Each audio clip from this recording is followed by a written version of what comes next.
नमस्कार दोस्तों, वैदिक एस्ट्रोलॉजी ज्ञान में आपका स्वागत है। जैसा कि मैंने प्रॉमिस किया था, आज मैं अपना 15th एपिसोड लेकर आया हूँ। आज मैं आपको फंक्शनल बेनिफिक यानी योग कारक ग्रह और फंक्शनल मेलिफिक यानी मारक ग्रह धनु लगन की कुंडली में कौन कौन से होते हैं, इसकी विस्तृत जानकारी दूंगा। जैसा कि आप स्क्रीन में देख सकते हैं, लग्न में यानी फर्स्ट हाउस में 9 नंबर लिखा है, तो ये धनु लगन की कुंडली बनी। धनु राशि के मालिक होते हैं बृहस्पति देवता। धनु लगन की कुंडली की कंट्रोलिंग पावर बृहस्पति देवता के पास होती है। तो दोस्तों, पहले हम आते हैं योग कारक ग्रहों पर। धनु लगन की कुंडली में योग कारक ग्रह कौन कौन से होते हैं, इसके बारे में बताता हूँ मैं। दोस्तों, धनु लगन की कुंडली में बृहस्पति देवता पहले घर के मालिक बने और चौथे घर के मालिक बने। पहला घर होता है हमारा खुद का, हमारी पर्सनैलिटी का, और चौथा घर होता है माता का, गाड़ी का, भूमि का और वाहन का। चौथा घर हमारी मातृभूमि का भी होता है। चौथा घर जनता का भी होता है। जनता का कितना सपोर्ट मिलेगा, ये चौथे भाव से देखते हैं हम। ये दोनों ही बहुत ही अच्छे भाव हैं। पहला घर और चौथा घर दोनों ही केंद्र भाव होते हैं। तो धनु लगन की कुंडली में बृहस्पति देवता पहले योग कारक ग्रह होते हैं। बृहस्पति देवता ने अपनी मित्रता निभाते हुए मंगल देवता को पंचम भाव का मालिक बनाया और 12वें भाव का मालिक बनाया। पंचम भाव होता है संतान का, हमारी बुद्धि का, विल पावर का, लव रोमांस का और अनसर्टेन गेन्स का। पंचम भाव हमारे स्टमक का भी होता है।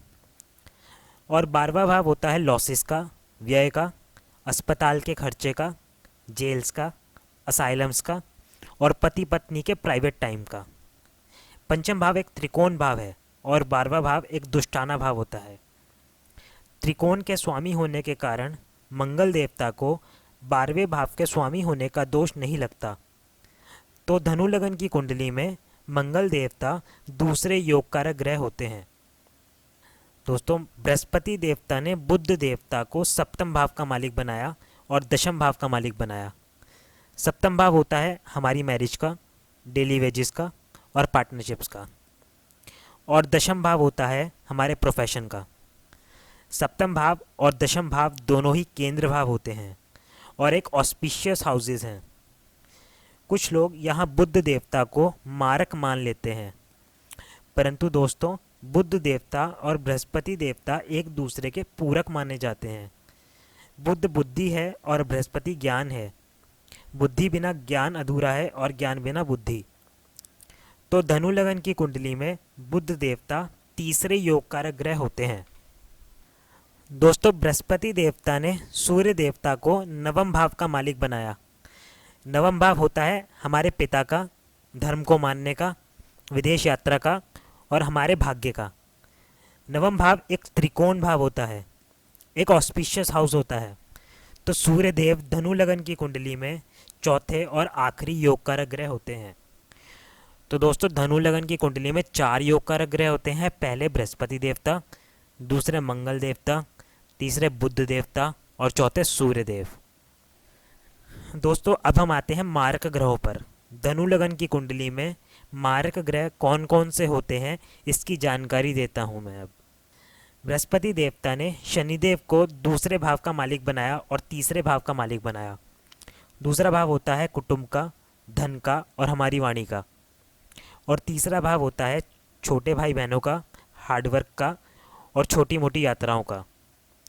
दूसरा भाव एक अच्छा भाव होता है, लेकिन अष्टम टू अष्टम थ्योरी के अकॉर्डिंग दूसरे भाव का मालिक अगर लग्न लॉर्ड का एंटी पार्टी हो या शत्रु हो तो वह मारक ग्रह होता है।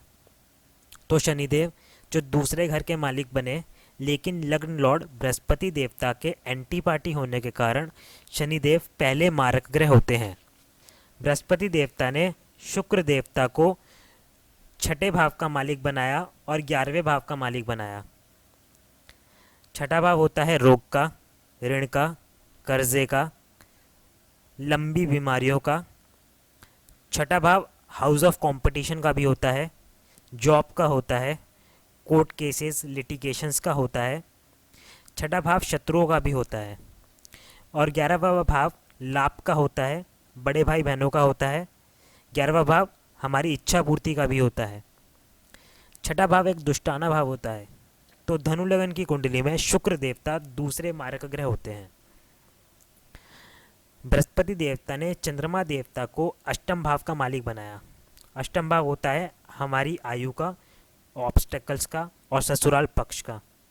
अष्टम भाव एक दुष्टाना भाव होता है, एक बुरा भाव होता है। तो धनु लगन की कुंडली में चंद्रमा देवता तीसरे मारक ग्रह होते हैं। तो दोस्तों, धनु लगन की कुंडली में 3 मारक ग्रह होते हैं। पहले बने शनिदेव, दूसरे शुक्र देवता, तीसरे चंद्रमा देवता। आज मैं अपना एपिसोड यहीं समाप्त करता हूं। आशा करता हूं कि आप मेरी वीडियोस की मदद से वैदिक एस्ट्रोलॉजी को सीख रहे होंगे। अगर आपको मेरी वीडियोस अच्छी लगी तो सब्सक्राइब करें मेरे चैनल को, जिसका नाम है वैदिक एस्ट्रोलॉजी ज्ञान, और बेल आइकन को प्रेस करें मेरी लेटेस्ट वीडियोस के लिए। अगली वीडियो में मैं योग कारक और मारक ग्रह मकर लगन की कुंडली में कौन कौन से होते हैं इसकी विस्तृत जानकारी दूंगा। धन्यवाद दोस्तों।